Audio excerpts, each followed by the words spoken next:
बलहानी झाली की मग तो सांगतो की आता बलहानी आहे. बलहानी त्यांचे मोजण्याचे निकष वेगवेगळे आहेत. कधी कधी प्लेटलेट काउंट पडतं, कधी कधी WBC. मग तो त्याला काय सांगतात, नाही मग आता नको, आता आपण एक आठवडा ब्रेक घेऊ. म्हणजे तुम्ही काय केलं, प्रोटोकॉल, मग त्या प्रोटोकॉलमध्ये हे लिहिलेलं आहे, मग मी काय वेगळं सांगतो. हा माझा प्रोटोकॉल आहे. फरक एवढाच आहे, तुमचा प्रोटोकॉल इंग्रजीतनं लिहिला आहे, मी तुम्हाला भाषांतर करून देतो ना इंग्रजीतनं. अडचण तिथे आहे. एक आपण लक्षात ठेवायला पाहिजे, आपण वैद्यकातली सगळी माणसं हे निसर्गाचे अभ्यासक आहोत. मी जे काम शेतकरी करतो, पशुवैद्यकातला माणूस करतो, द्राक्ष पिकवणारा करतो, आंब्याची लागवड करणारा करतो, आपण त्याच क्षेत्रातले आहोत, पण आपण माणसांचा अभ्यास करतो. आपण सगळे निसर्गाचे अभ्यासक आहोत. त्यामुळे हे जे आहे, मी म्हणतो म्हणून इतक्या वर्षाचा अनुभव, या सगळ्याला काही अर्थ नाही आहे. म्हणजे सरकारच्या दृष्टीने तर अजिबातच अर्थ नाही. त्यामुळे ज्वर मुक्तो वाल्याने काय काय करू नये हे सर्व व्याधींना जोडता येतं, अतिशय आवश्यक आहे. जर मला स्वतःला वैयक्तिक पटलं की ह्या रुग्णाला विश्रांतीची गरज आहे, तर मी खणखणीतपणे माझ्या प्रिस्क्रिप्शनवर त्याला मेडिकल लीव्हसाठी ऍप्लिकेशन देतो आणि त्याच्यामध्ये त्याचं कारण संदर्भ लिहितो. हा संदर्भ कंसात इंग्रजीतनं लिहितो, ड्यू टू सिव्हिअर डेबिलिटी वगैरे, ते ठीक आहे, कारण त्या पलीकडच्या माणसाने कारकुनाने परत संस्कृतचा अभ्यास करावा हे जरा अति झालं. तुमचा चरकाचा अभ्यास पुरेसा आहे, त्या माणसाला त्याची इतर बरीच काम आहेत, त्या संस्कृत नकाराला अभ्यास करायला, ते सोपं करायला आणि मिळते त्याला. जी लोक ऐकत नाहीत ते परत येतात 15-20 दिवसात. हे तुम्ही कटाक्षाने सांगायला पाहिजे. पण मी जर मधल्या काळात 7 दिवस च्यवनप्राश खाल्लं तर त्याला खाऊच नकोस, कारण अग्नीच नाही आहे बघा, माझ्याकडे 200 किलो पडले, तुला म्हणून दिलं नाहीये. सांगायला लागतं, हे सांगायला शिका. आणि ते सांगण्याच्या मागे विचार काय, चढ.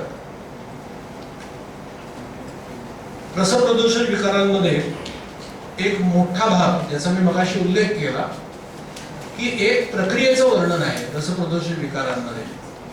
बाकीचे सगळे व्याधी आहेत, पांडू, खालित्य, क्लैब्य व्याधी आहेत, पण एक स्रोतसामरोधा ही प्रक्रिया आहे. माझं वैयक्तिक मत आहे, मतभेद असू शकतात, की ज्या ज्या व्याधींमध्ये स्रोतसामरोधा हे निज दोषातनं होत आहे, त्या ठिकाणी आपल्याला रसवाहाचा विचार करायला लागतो. रसवाहाचा विचार करायचा असेल तर ज्वराला पर्याय नाही.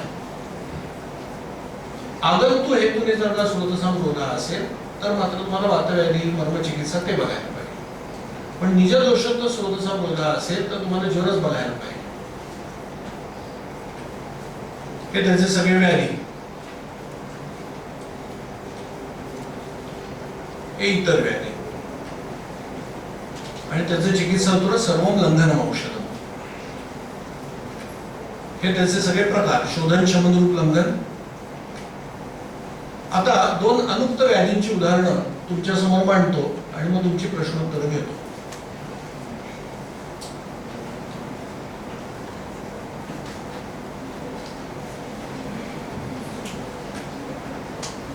Chronic fatigue syndrome. तुमच्या पाहण्यात खूप रुग्ण नसतील. अमेरिकेत जास्त रुग्ण बघायला मिळतात. माझ्या मते पूर्वी अमेरिकेपासून सगळ्यात जवळचं शहर मुंबई होतं. अनुभवाने सांगतो की भारतात अमेरिकेपासून सगळ्यात जवळचं शहर आता बंगलोर आहे. कारण तिकडे घडणारे सर्व आजार, सर्व हेतुसेवन, सर्व व्यवहार, सर्व विहार हा आता तसे बंगलोरमध्ये बघायला मिळतो. ते मुंबईचं जे स्थान होतं अमेरिका सदृश व्याधींचं, ते आता जागा बंगलोरने घेतली, असं आता मला दोन्ही शहरात भगवंताच्या कृपेने अनुभव मिळाला आहे. बंगलोरमध्ये आता या ठिकाणी तुम्हाला क्रॉनिक फटीग असं डायग्नोसिस घेऊन रुग्ण यायला लागले. मी परदेशातही बघितले होते, इथेही बघतो. त्यांच्याबद्दल माझा अभिप्राय काय आणि त्याच्यामध्ये ज्वराचा उपयोग कुठे होतो ते फक्त एक दिग्दर्शन मात्र तुमच्यासमोर मांडतो. काय डेफिनेशन आहे, हे हॅरिसन टेक्स्टबुक ऑफ मेडिसिन आहे. तुम्ही जाऊन मेयो क्लिनिकची वेबसाईट बघा, क्लिवलँड हॉस्पिटलची बघा, मर्क नावाची फार्मा कंपनी आहे त्याची बघा, सगळीकडे हेच वर्णन सांगते की त्याच्यामध्ये भरपूर लक्षणं असतात. आणि त्याच्यात वैशिष्ट्य काय, the dilemma for patient and clinician is that chronic fatigue syndrome has no pathognomonic features and remains a constellation of symptoms and a diagnosis of exclusion. So confirmatory test नहीं है, हे नहीं, हे नहीं, हे नहीं, हे नहीं, हे नहीं, म्हणून क्रॉनिक फटीग सिंड्रोम असू शकेल. अजूनही तशीच पद्धत आहे.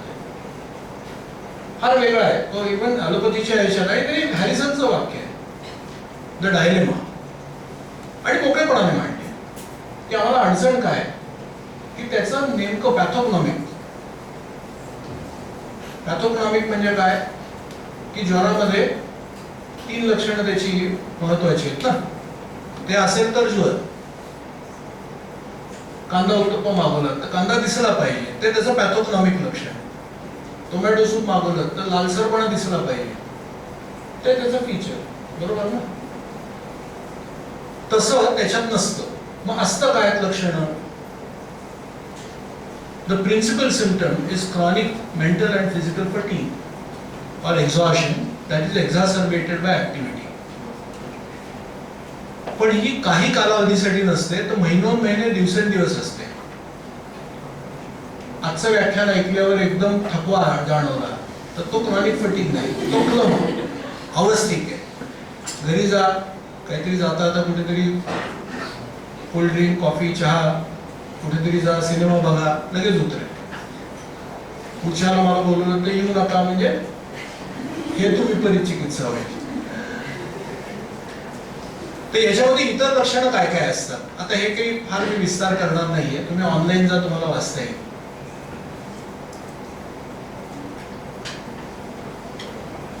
वैशिष्ट्य असं आहे की त्याचे डे टू डे फ्लक्च्युएशन्स असतात. त्यामुळे रुग्णाला जर डायरी लिहायला सांगितली तर रोज जवळजवळ अख्ख्या 1.5 पान तो लिहू शकतो, कारण रोजच काहीतरी नवीन होत असतं.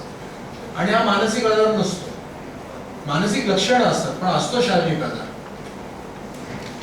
माझी आतापर्यंत निदान काय काय होऊ शकले ती तुमच्यासमोर मांडतो, पण त्याला प्रधान गट कुठचा आहे? रसप्रदोषज व्याधी. आणि अनेकदा या रुग्णांमध्ये स्रोतसाम रोधहा हे कारण सापडतं, किंवा आम, आणि दुसरं लीन आम हे त्याचं कारण सापडतं.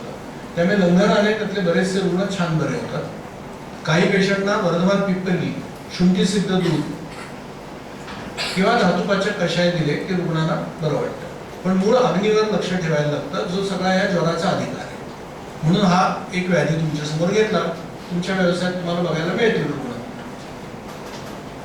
एवढी सगळी निदानं मी आतापर्यंत करू शकलो, याच्यापेक्षा अधिक कोणी करू शकतील. कारण मी किती रुग्ण बघणार, त्यातले मला CFS किती बघायला मिळणार ही मर्यादा आहे. मी काय आता हजारोंमध्ये काही बघितलेलं नाही, कमी बघितलं. पण जे बघितले त्यांच्यामध्ये रसप्रदोषज हे त्यात निदान होतं. आणि ते निदान असेल तर सगळं ज्वराप्रमाणे मला संदर्भ सापडतात.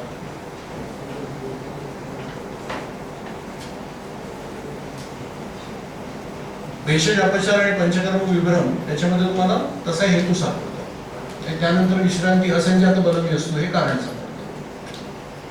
आता अजून एक व्याधी घेतो आणि विषय पूर्ण करतो. तो म्हणजे आत्ताच्या काळातला कोविड आणि पोस्ट कोविड सिंड्रोम. आता त्याच्या पुढचाही नवीन मांडता येईल असा आहे की वॅक्सिनेशन इंड्युस्ड, पण तो आत्ताचा विषय मी घेत नाही, कारण तोही परत 2-3 तासाचा विषय आहे. त्यामुळे आता तुमच्यासमोर फक्त पोस्ट कोविड घेतो.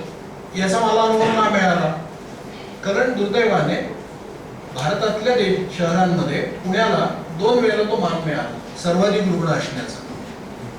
कर्मधर्म संयोगाने कोविडच्या आधी 25 वर्ष मी व्यवसाय करतोय, त्यामुळे थोडंसं लोकांशी ऋणानुबंध जमलेला होता. मी नवीनच व्यवसाय सुरू केला असता तर बंद करायला लागला असता, पण त्याच्या आधी करत असल्यामुळे हे रुग्ण हक्काने की आता आमचं हॉस्पिटलायझेशन झालं, सगळं झालं, आता तुमच्याकडे येतो दाखवायला. मग त्यामुळे तो अभ्यास वाढला. त्यामुळे आता मी जर इथे नसतो, कुठेतरी सिमिलर प्रॅक्टिस करत असतो, तर मला अनुभव नसताना मिळाला. तर ते योगायोगाची गोष्ट आहे. त्याच्यासाठी काही मी मुद्दाम जन्म पुण्यात नाही, मी कोण ठरवणार ना पुण्यात जन्म घ्यायचा. आणि जरी घेतला तरी मला असे आयुर्वेद शिकून रुग्ण बघायला मिळतील असं काही माहिती नसतं. ते योगायोग आहे. पण जो झाला तर त्याची व्याख्या काय आहे? ही WHO ची व्याख्या आहे ऑक्टोबर 21 ची. खाली त्याचा तो संदर्भ आहे. Usually 3 months from the onset आणि at least 2 months जे टिकतायत and cannot be explained by any alternative diagnosis. So परत ते CFS सारखंच आहे. इतर काही नाही आहे ना करायचं आणि मग क्रॉनिक तुमचं पोस्ट कोविड सिंड्रोम आहे असं त्याला लेबल करायचं. त्याला पर्यायवाची पण बरेच शब्द आहेत. Long Covid, post acute Covid, post corona virus, chronic Covid. पण सध्या लॉंग कोविड किंवा पोस्ट कोविड सिंड्रोम हे शब्द बऱ्यापैकी सगळीकडे आहेत. जर्नल्समध्ये रिसर्च पोस्ट कोविड सिंड्रोम शब्द आहे, सामान्य वर्तमानपत्रांमध्ये लॉंग कोविड शब्द आहे. ही त्याची लक्षणं आहेत. आणि याच्यावर हा अतिशय चांगला लेख आहे.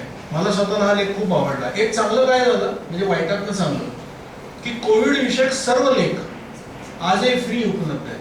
त्याला तुम्हाला ऍक्सेस डिनाय नाही होत. म्हणजे रिसर्च जर्नल तुम्ही गेला टाईप केलं तर तुम्हाला अख्खा पेपर वाचता येतो. कारण बाकीचे सगळे पेपरला पेपर यूज असतं. काही ना $8, काही ना 15, काही ना $30. मग ते फार महाग होतं. तर एकदा तो लेख बघायचा आहे त्याच्यासाठी $30 म्हणजे कन्व्हर्टेड इनटू इंडियन रुपीज महाग पडतं. पण हे पेपर बघता येतात. आणि नेचरमधलं हे आर्टिकल खूप छान आहे म्हणून तुमच्यासमोर मुद्दाम संदर्भ ठेवतोय. त्यातला असा आलेख आहे की किती दिवसात काय काय बघायला मिळतं वगैरे. आणि अजूनही पोस्ट कोविडचे रुग्ण बघायला मिळतात. आता पोस्ट वॅक्सिनेशनचंही बघायला मिळत आहे. सुदैवाने आपल्याकडच्या वॅक्सिनेशनच्या नंतरचे उदर कमी आहे. पण जी फायझरचे वॅक्सिन आहे अमेरिकेत जे घेतलं जातं त्याचा खूप दुष्परिणाम जास्त आहेत. आणि ते पहिल्यांदा माझ्या तरी वाचनात JAMA, Lancet, New England Journal of Medicine, नंतर ब्रिटिश मेडिकल जर्नल, प्रत्येक ठिकाणी स्पेशालिटी, सब स्पेशालिटी जर्नल प्रत्येकात त्याचा उल्लेख आहे. आणि मोकळेपणाने मांडले की याचा संबंध पोस्ट कोविड वॅक्सिनेशनशीच आहे. दुर्दैवाने इथे मात्र कोणी मानत नाहीये. यावेळेला पहिल्यांदा ते उलट होईल. कोविडच्या बाबतीत सगळे प्रोटोकॉल तिकडनं, कोविड वॅक्सिनेशनच्या दुष्परिणामाबद्दल मात्र तिकडचं काहीच कोणी घ्यायला तयार नाही. काय मला काही कळत नाही की तुम्ही एकदा जर मान्य केलं की तिकडे आपल्या ज्ञानाचा उगम आहे तर मग पोस्ट कोविडचे आर्टिकल्स पण तिकडेच पब्लिश आहेत. जवळजवळ कोणी मानायला तयार नाही. Post Covid stroke, post Covid cardiac arrest, post Covid lung disease खूप आहे. आणि माझ्यावर विश्वास अजिबात ठेवू नका, अजिबात. आणि मी टीका नाही करत, कृपा करून गैरसमज नका करू. मी वास्तव येते तुम्हाला सांगतो. तुम्ही टाईप करा, आता तुमच्या मोबाईल्स आहेत, सगळ्यांना बऱ्यापैकी रेंज असेल. Post Covid vaccination cardiac disease research paper type करा. तुम्हाला कमीत कमी 12 ते 13 रिसर्च पेपर सापडतील पीअर रिव्ह्यू जर्नल्स मध्ये. आणि ते सगळे ऍक्सेसेबल आहेत. जे कोविडसाठी त्यांनी नियम केला की सगळे ऍक्सेसिबल राहील ते कोविड वॅक्सिनेशनचे पेपर्सही अवेलेबल आहेत. आता याचा विचार आपण काही करू शकतो का? मात्र इथे मी सांगेन फक्त ज्वराच्या संदर्भाने नाही बघताय, इतरही व्याधी आहेत. पण त्यातला ज्वर मला महत्वाचा आहे, मांडतो तुमच्यासमोर. Multiple studies on observational. पण एक महत्वाचा भाग त्यातला आहे की अंडरस्टँडिंग जिओग्राफिकल, रेशियल आणि एथनिकल डिफरन्सेस. त्याची उदाहरणं मांडतो.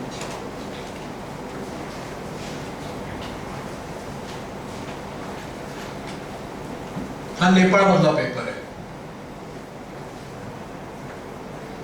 संगम Shah et al, post COVID syndrome, 22 मध्ये पब्लिश्ड आहे. तिथे प्रधान लक्षण जर तुम्हाला दिसत असेल, नाही दिसणार कदाचित, ते फटीग आणि ॲलोपेशिया आहे. म्हणजे क्लम आणि केस गळणं हे नेपाळच्या स्टडीमध्ये आहे. ॲलोपेशिया आणि फटीग हे जास्त आहे.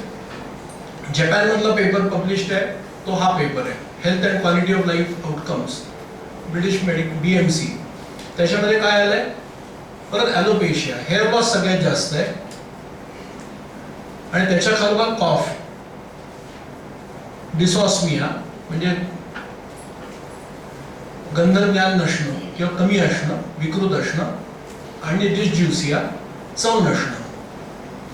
त्यामुळे जपान मधल्या स्टडीमध्ये तेवढा तुम्ही बघाल तर फटीग आणि हेअर लॉस त्यांच्यामध्ये पण आहे, पण त्याच्या खालोखाल कॉफ वगैरे सगळे. आता तुम्हाला दुसरा एक पेपर दाखवतो. हा तो पेपर आहे, long Covid current status in Japan and knowledge about it's molecular background. आता हे 4 देशांमधलं मी कंपॅरिझन तुमच्यासमोर मांडलंय. जपान, स्पेन, नॉर्वे आणि इस्रायल. आता तुम्ही त्या यादीत अजून बरेच देश ऍड करू शकता. जर ज्यांना उत्सुकता असेल तुम्ही देशानुसार टाईप करा, पोस्ट कोविड सिंड्रोम कंट्री, तुम्हाला बघता येईल. यांच्यामध्ये तुमच्या लक्षात येईल की डिस्निया म्हणजे श्वास घ्यायला त्रास होणं हे इस्रायलमध्ये 50% रुग्णांमध्ये बघायला मिळालं. नॉर्वेमध्ये 15%, स्पेनमध्ये 23%.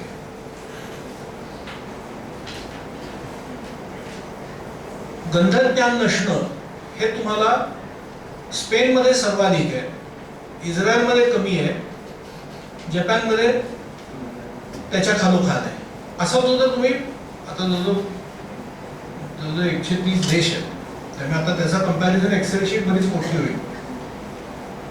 ते जर तुम्ही कम्पेअर केलं तर लक्षात येईल की देशानुरूप पोस्ट कोविडची लक्षणं वेगळी आहेत. आपल्याकडचे तेवढे खणखणीत स्टडीज नाही आहेत. दुर्दैव आहे.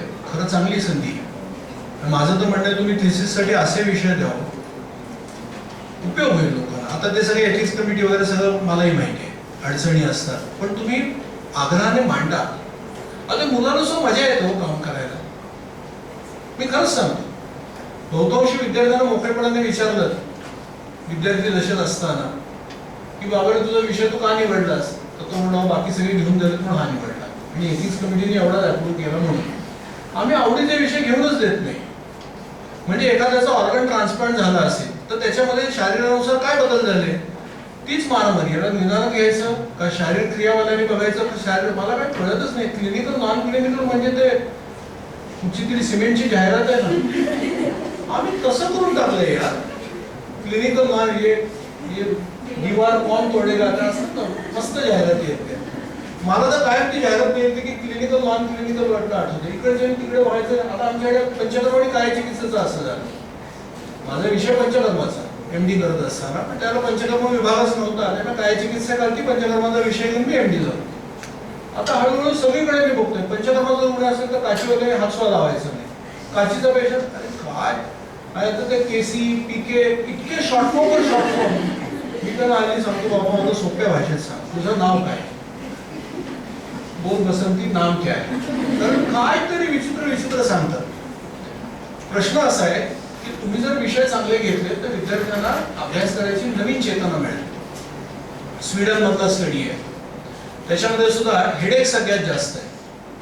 सो देशानुरूप तोच पोस्ट कोविड सिंड्रोम वेगळ्या प्रकारे व्यक्त होतो आणि त्याच्यानुसार संप्राप्ती बदलेल. मग जे औषध इस्रायलमध्ये काम करेल ते स्वीडनमध्ये नाही करणार. किंवा एक अतिशय चांगलं बहुधा सगळेच विद्यार्थी हो म्हणतील, विद्यार्थ्यांना एक अर्ज संस्थेला द्यायला सांगा की पोस्ट कोविड सिंड्रोमचे सर्व मिळून अभ्यास करू इच्छितात तर एक स्टडी टूर काढा एवढ्या देशांमधला. म्हणजे अभ्यासही करता येईल आणि अध्यापक आणि विद्यार्थी सगळ्यांना जाता पण येईल. आता याच्यात अडचण काय तर याचं उक्त निदान उपलब्ध नाहीये.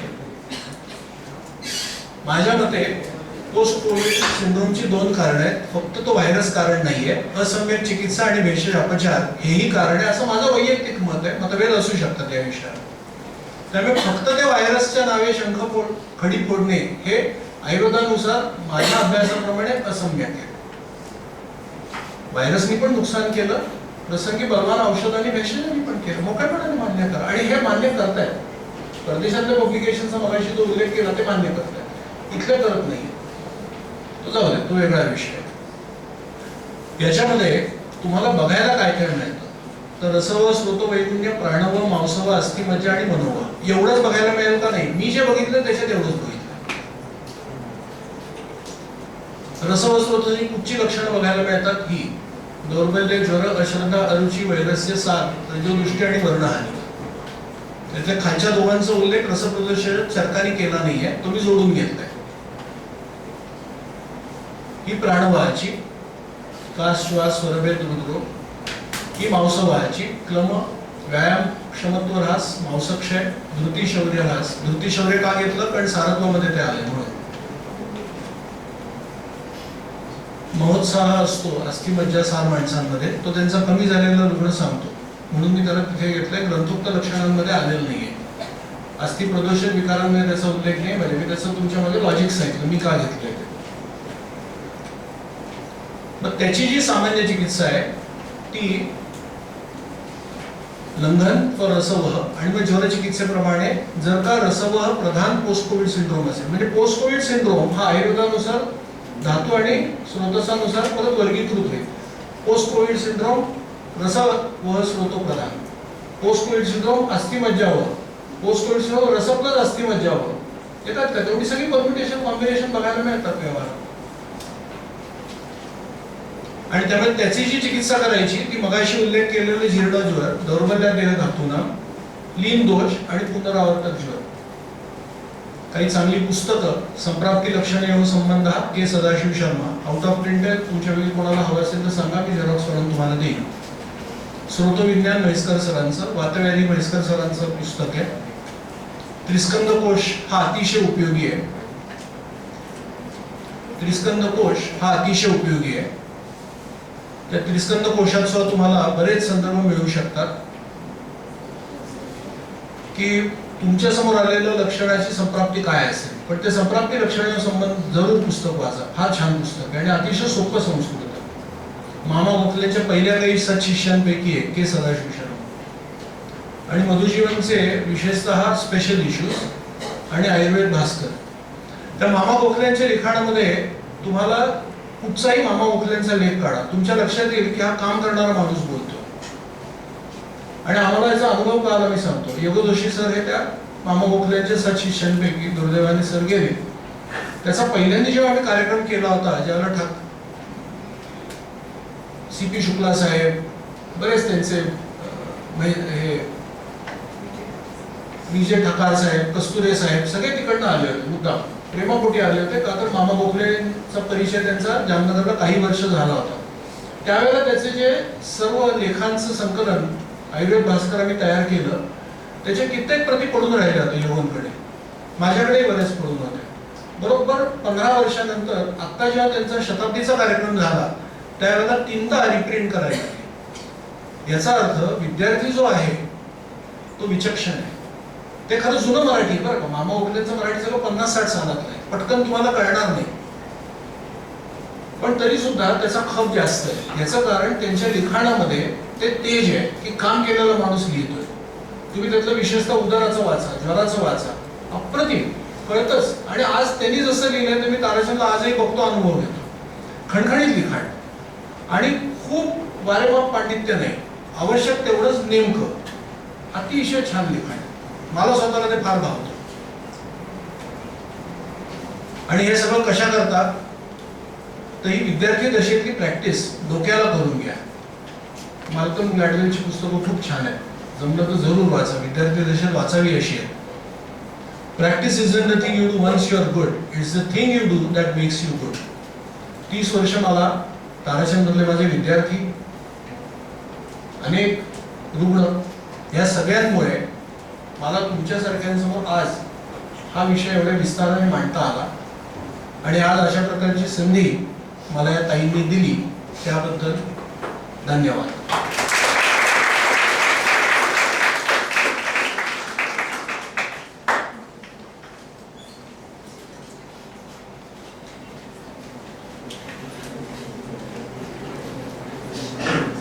व्याख्यानाने निमंत्रण स्वीकारताना मी 2-2दा 3-3दा संयोजकांना विचारतो की समोर कोण असणार आहे आणि भाषा कुठची. कारण समोर जर विद्यार्थी असतील तर मी वेगळ्या पद्धतीने तो विषय मांडतो. आणि मला त्यांनी सांगितलं होतं विद्यार्थी आहे, त्यामुळे मी थोडं सोपं करून, त्याचसोबत मला माहिती होतं की 3rd इयरची बॅच नसेल, 1st आणि 2nd इयरची असते. त्यामुळे यातल्या बऱ्याचशा गोष्टी या तुम्हाला थोड्या डोक्यावरनं गेल्या असतील, नक्की गेल्या असतील. मोकळेपणाने मी पण सांगतो. पण तुमच्या समोर हा विषय तरी यायला पाहिजे. 3rd इयरचे विद्यार्थी, इतर कोणी विद्यार्थी असतील की ज्यांना थोडासा तरी संपर्क झालाय या विषयांशी, तर कदाचित जास्त त्यांना आनंद मिळेल. पण तुम्हाला पण तो आनंद मिळायला पाहिजे या प्रयत्नाने मी तुमच्यासमोर मांडतो. दुसरी गोष्ट मी आग्रह करतो, जिथे कुठे मी व्याख्यान द्यायला जाईन तिथे धन्यवाद ताई. ती पहिली गोष्ट म्हणजे विद्यार्थ्यांना तुम्ही मोकळेपणाने प्रश्न विचारू द्या. पण प्रश्न विचारत असताना जो विषयांश मांडलाय त्याच्याबद्दल विचारा. हा विषयांश सोडून काहीतरी ते मला विचारू नका, मी उत्तर देणार नाही. ते तुम्ही मला नंतर भेटू शकता. आज जो विषय मांडलाय त्याच्या संदर्भातले प्रश्न मोकळेपणाने विचारा. आणि तुम्ही स्वतःचं नाव नाही सांगितलं तरी सुद्धा मी तेच उत्तर देतो, जे नाव सांगितलं तरी तेच उत्तर देतो. त्यामुळे मोकळेपणाने प्रश्न विचारा. त्याचा मला फायदा काय असतो ते मी मोकळेपणाने सांगतो. तुमच्यासारखे जिज्ञासू विद्यार्थी ज्यावेळेला मला एखादा प्रश्न विचारतात त्यावेळेला मला 2 गोष्टी लक्षात येतात. एक तर माझ्या मांडणीमधला हा विषय सुटला, किंवा काही वेळा असंही होतं की ह्या विषयाचा मी अभ्यासच नाही केलेला. तो जो दुसरा भाग आहे की अरे ह्या विषयाचा मी तर अभ्यासच नाही केलेला, मग मला त्यातनं आनंद मिळतो की चला आता बरं झालं, ह्या निमित्ताने आता तो संदर्भ आपण बघून काढू. दुसरी एक त्याचा प्रत्यय मी जो अनेक वर्ष मी घेतोय की ज्या विषयाचा आपण अभ्यास सुरू करतो करायला ते जसं चरकात सापडतं तसे त्या प्रकारचे रुग्ण तुमच्या समोर यायला लागतात. हा तर माझा अनंत वेळा अनुभव. किंवा व्याख्यानाचं निमंत्रण सुरुवातीला मी खूप वेळा घ्यायचो, कारण त्या निमित्ताने मला माहिती असायचं की पुढच्या महिन्याभरात ह्याचे रुग्ण माझ्याकडे जास्त येतील, हायपोथायरॉइड, हायपरटेन्शन वगैरे वगैरे.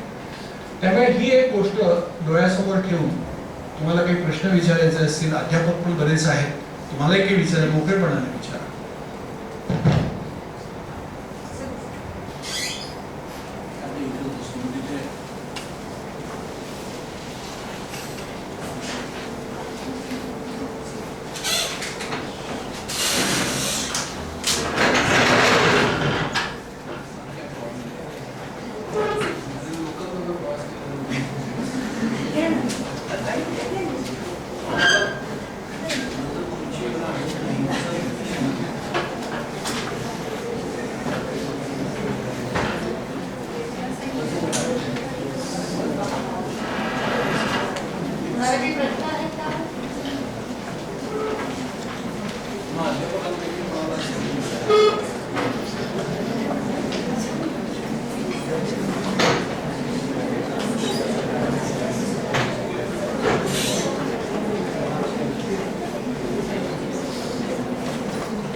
अतिशय मोठ्या प्रमाणात आंबाताचे रुग्ण येतात आणि त्यांनी खूप ठिकाणी खूप औषधं घेतलेली असतात, पंचकर्म केलेली असतात, किंवा रुग्ण मोकळेपणाने सांगतात पंचकर्म झाल्यानंतर माझी लक्षणं वाढली किंवा त्यानंतर थकवा जो आला तो अजून भरत निघत नाही, त्यामुळे मी पंचकर्म करणार असेल तर मी उपचारच नाही घेणार, मोकळेपणाने सांगतात. तपासल्यावर असं लक्षात येतं की त्यांच्यामध्ये लीन दोष आहे. त्यावेळेला ज्वराच्या अधिकारातले जे कल्प आहे, म्हणजे एक तर धातुपाचक कषाय, लक्ष्मी विलास सारखी औषधं की जी धातुअग्नी बलवर्धक आहेत अशी, आणि मृत्युंजय महामृत्युंजय रस याचा वापर मी मोठ्या प्रमाणात करतो. आणि ते महामृत्युंजयाने दोषपद्धती खूप छान होतं, लीन दोष बाहेर येतात.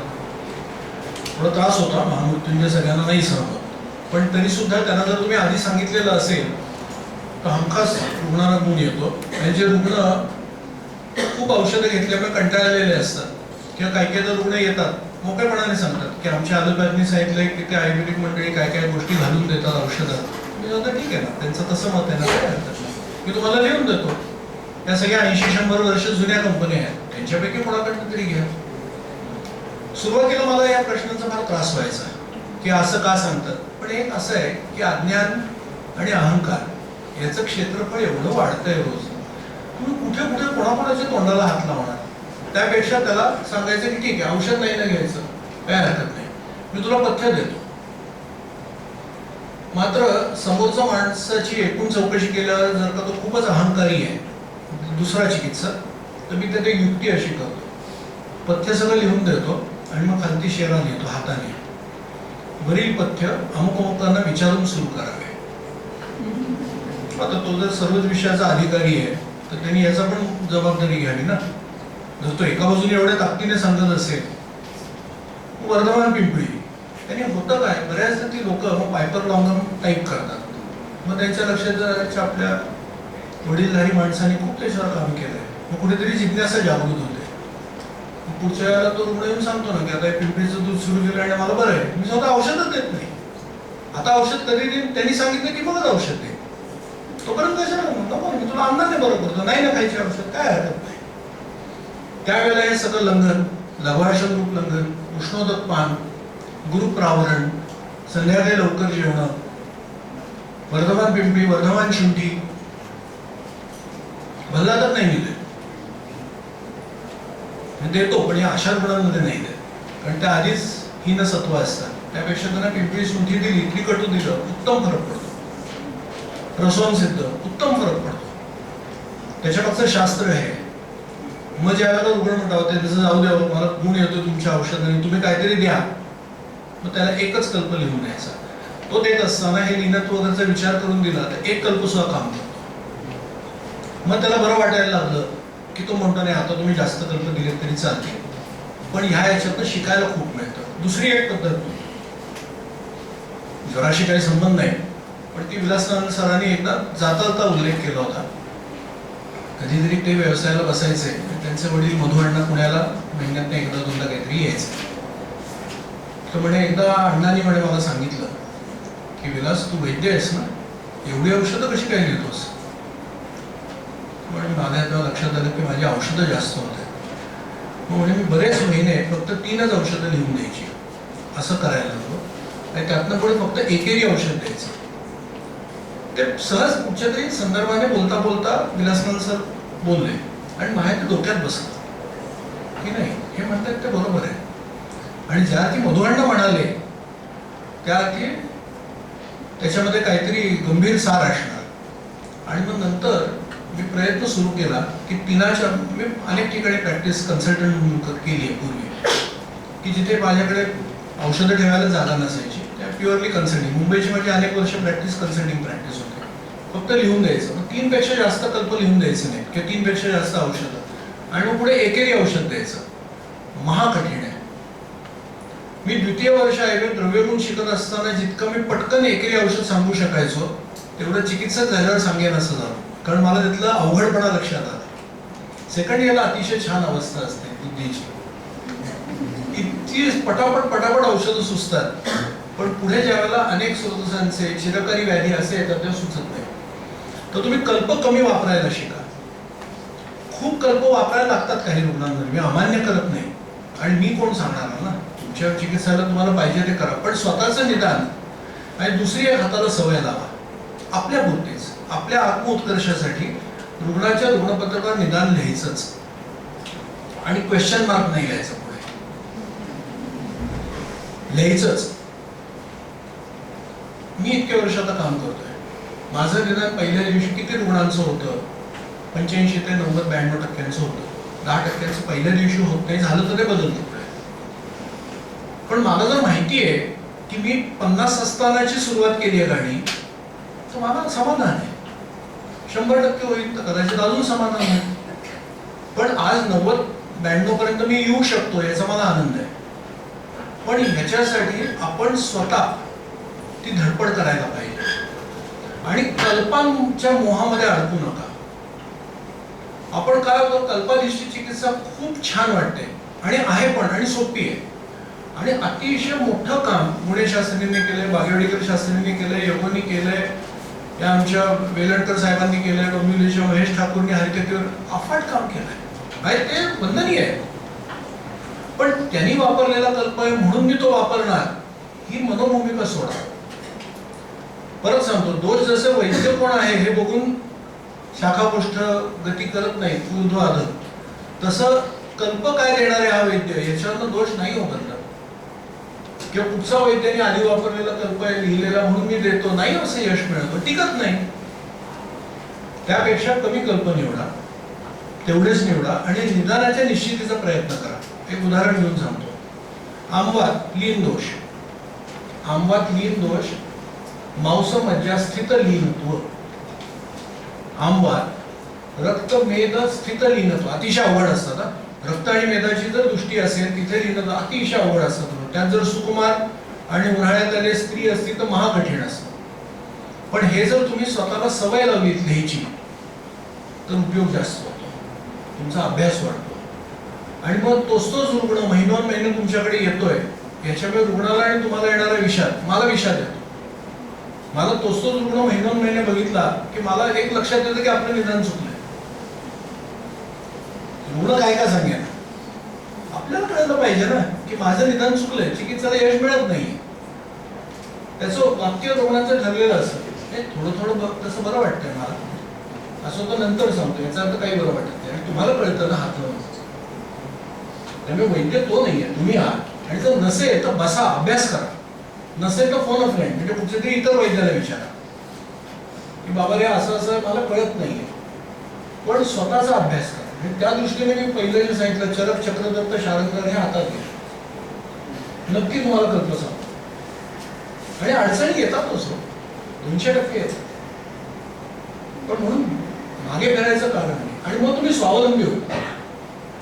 मला खरोखर अतिशय मला ते म्हैसकर सरांचा फोटो दाखवला ना, याचं कारण असं आहे की तेव्हापासून मला कोणाला विचारण्याची गरज कमी झाली. मी फार मोठा नाही झालो, पण मला माहिती होतं की मित्राला फोन करून जेवढा माझा तासभर फोनवर वाया जातो त्यापेक्षा 20 मिनिटं जर मी बसलो तर माझा वेळ बसतो आणि नेमकं उत्तर मिळतं. हे इतक्यांदा मी अनुभवलंय, कारण मी 2-3 मीटिंग्स कंडक्ट करायचो, क्लिनिकल मीटिंग, एक दिनाची दर महिन्याला किंवा 1 महिन्यानंतर आणि आमची वैद्य मंडळींची. तेव्हा मला लक्षात आलं की विचारून गप्पा खूप होतात, सबूत आपले भेटल्यावर आनंद होतो, पण उत्तर नाही दरवेळी सापडत. त्यात त्यांचा दोष नाही, ते तुमच्यासारखेच असतात. त्याच बोटीत त्यांची पण बोट वाहत असते, त्याच नदीत.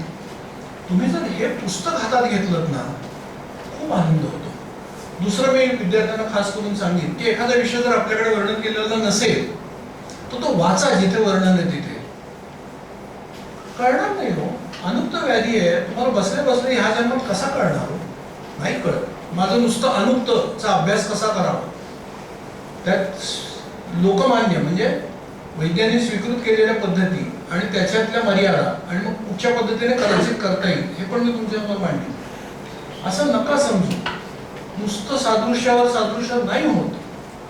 आयुर्वेद निदान मी मानणारच नाही त्याला, त्याचे इतके बारकावे आहेत मी तुमच्यावर आता बोलता बोलता मांडले. आणि ही फक्त वरवरच आहे, त्याच्या खालती केवढे स्तर आहेत.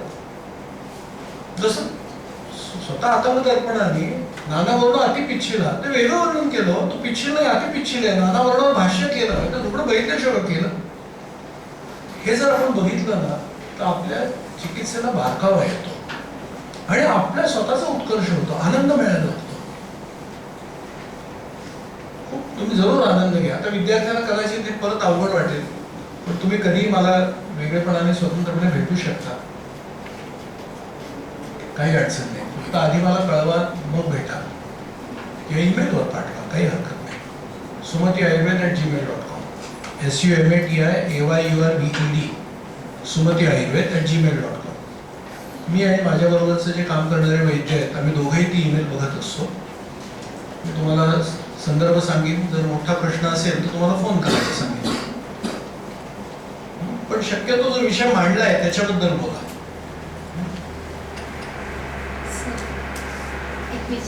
बोला की ताई. सर, आता जे तुम्ही सांगितलं ना, पोस्ट कोविड जी बलं आली, तर ते पोस्ट कोविडच्या आधीपासून असलेले काही व्याधी, त्याच्यानंतर पण असलेले व्याधी आणि तुम्हाला आलेले त्याचे अनुभव, त्याचे वेगवेगळे पॅटर्न्स, त्याच्याबद्दल थोडं सांगायला. वातव्याधीचं प्रमाण दीर्घकाळ याचा विचार करावा लागतो. खूपच वातव्याधीचं प्रमाण खूप बघायला मिळतं. त्याच्यामध्ये हृदरोग बघायला मिळतो, त्रिमर्मचे व्याधी असलेले खूप बघायला मिळतात. आणि वैद्यकाच्या दृष्टीने फार लक्ष देण्यासारखं नाही असं अग्निमान्य किंवा ज्याला आपल्याला वाताच्या ग्रहणी प्रदोष म्हणता येईल असे रुग्ण मोठ्या संख्येने बघायला मिळतात.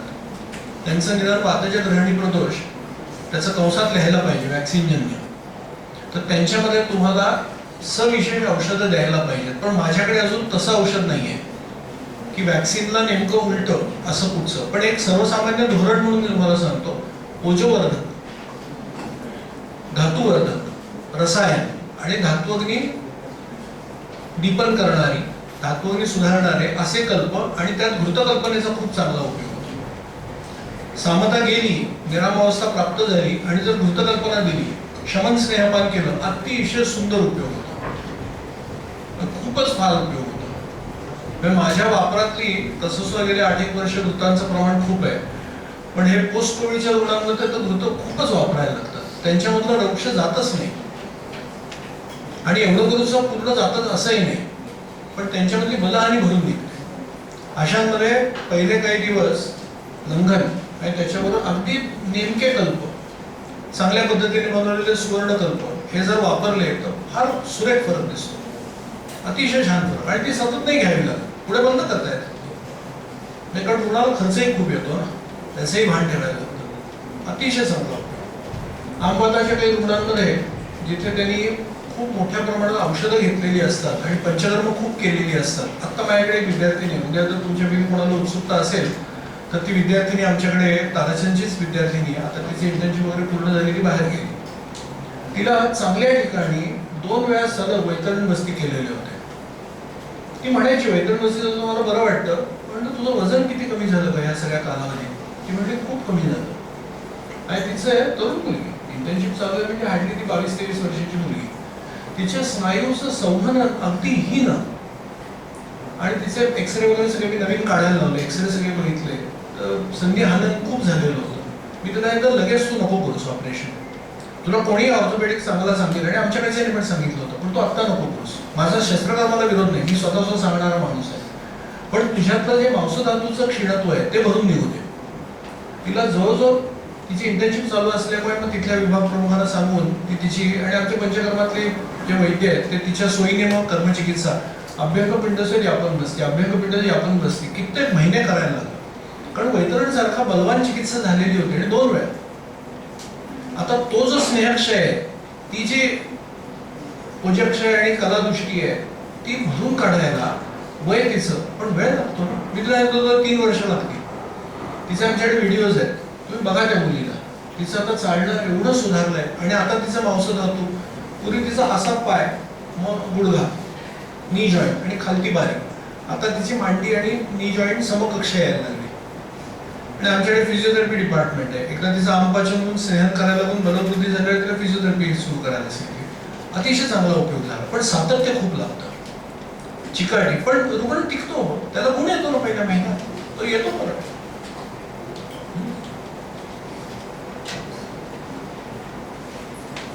तुम्हा सर्व विद्यार्थी गणाचे शतशः मी ऋणी आहे, कारण तुम्हाला भेटण्याच्या प्रेमापोटी या ताईने आग्रह केला म्हणून मी आलो. सामान्यपणे 35-40 मिनिटं झाली की विद्यार्थी मोबाईलमध्ये डोकवायला लागतात किंवा चक्क मस्तपैकी झोप काढतात. तुमच्यापैकी अत्यंत अपवादात्मक विद्यार्थ्यांना झोप आली किंवा मोबाईलमध्ये डोकावले किंवा घड्याळ बघायला लागले. त्यामुळे तुमच्यासारखी बैठक असलेले विद्यार्थी आज मला लाभले हे माझं सद्भाग्य. आणि पुन्हा एकदा धन्यवाद तुमच्या भविष्यासाठी.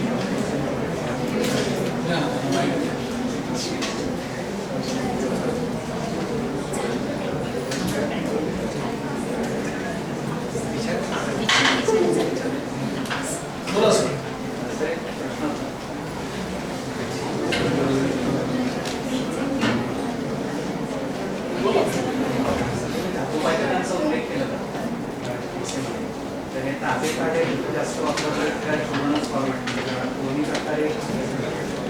आणि दुसरी शंका होती की लवणाती योगामध्ये पण दौर्बल्य दिसत. आता तुमच्याकडे असे पेशंट्स आहेत ते लवणाती योगाचे परिणाम भागाला काही वेगळा करावं नाही. एवढे काय माझ्याकडे लवणाती योगाचे नाही रुग्ण आले, पण मी बघितले ते रुग्ण ज्यांच्यामध्ये तुम्ही म्हणताय त्या पद्धतीने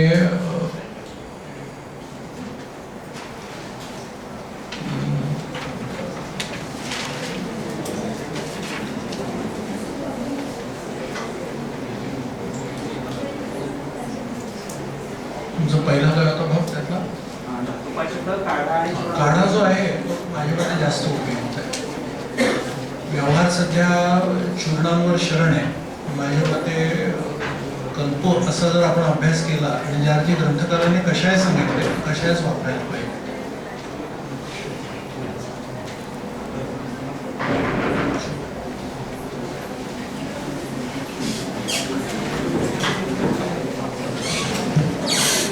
खूप खूप धन्यवाद सर. म्हणजे आपलं यथार्थ ज्ञान कसं असावं, साहित्याचा अभ्यास कसा असावा, आपला बुद्धीचा आवाका आणि अंततः आपण एक चिकित्सक आहोत, त्याच्यामुळे आपली चिकित्सक बुद्धी ही कधीही गिरणारी आणि विसरणारी नसावी. बहुत सरांनी आज आपल्या खूप सखोलपूर्वक अशा व्याख्यानातून आज दिला. आणि अंततः आपण रिसर्च आवडत नसला तरी निसर्गाचे अभ्यासक आहोत ही गोष्ट आपण कधी विसरता कामा नये. त्यामुळे सरांचे मी पुन्हा खूप खूप धन्यवाद मानतो आणि आजचं व्याख्यान हे संपलं असं जाहीर करतो. Thank you very much.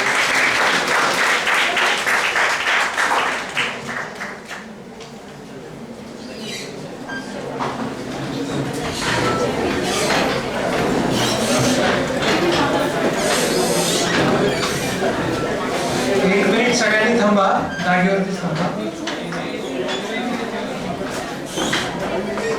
आपल्या व्हॉट्सअपच्या ग्रुपवरती सगळ्यांना फीडबॅकची लिंक पाठवली आहे, ती सगळ्यांनी फिल करायची आहे. आपली फीडबॅक द्यायची. थँक्यू.